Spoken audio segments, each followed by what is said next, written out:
committee were not adjourned until or because we had one more item that I had neglected and was reminded that we wanted to do. And that is a walkthrough of H566, the latest draft. As we talked about earlier, there will be one addition to this that we will take up after the walkthrough. Over to you, Michelle. Thank you for being here. Sure. So for the record, Michelle Chaz, Office of Legislative Counsel, and we are taking up draft 2.1 of a strike all amendment to H566. I'll just let you know, I did draft the same amendment substantively, but in an individual instance of amendment that has 4 instances of amendment that is 2 pages as opposed to 9. You can have your pick. But the chair asked me to do this, but I realize oftentimes it is so much easier to be explaining to the body on the floor if you have a strike all as opposed to having them compare. So your choice. So I'm going to walk you through just the changes in here, and they are highlighted on your version. So the first instance of amendment is in section 1, which is the juvenile diversion program. And what we're doing there is in subdivision F8. Oops. H3? I don't have a hard copy, so I'm trying to go through my draft. Subdivision 8, which is the effect of right now in current law, it's effective expungement. And it's been changed to sealing.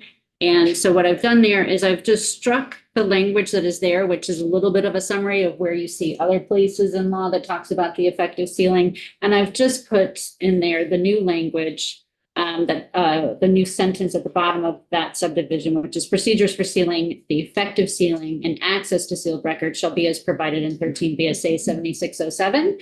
So that's capturing all of that. So that subsection C of the exception, so how law enforcement can access it and the other circumstances that people can access it, but that, making it clear that for all other purposes, someone can say there is no record, that sort of stuff. The public facing piece of that is that it doesn't exist.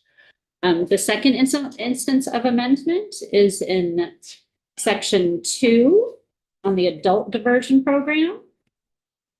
And I know y'all were talking about this afternoon with some folks, and I know we'll have one more little amendment on there with regard to the pilot in Chittenden County. But you might recall that the bill is introduced, allowed for municipal ordinance violations to be going to adult diversion program. And so I just highlighted there to show you that it's now back to the original language, and so it would just be a violation of a criminal statute.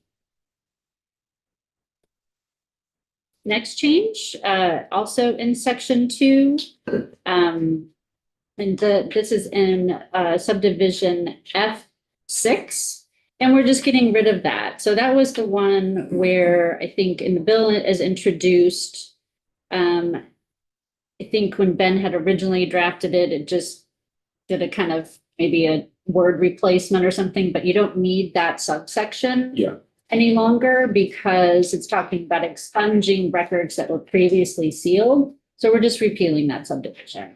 So that's out now.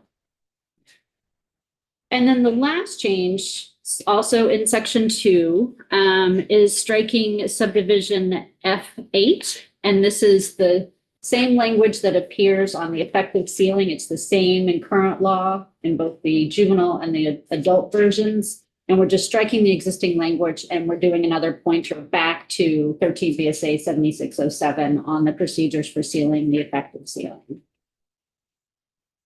Right. Any questions, Michelle? So do you want to just work with Karen to come up with that language rather than us trying to hash it out with the whole committee? Okay. Got it. All right. So that was only 5 minutes, Ken. It wasn't 10 minutes. Anything else I'm missing that we're supposed to do today?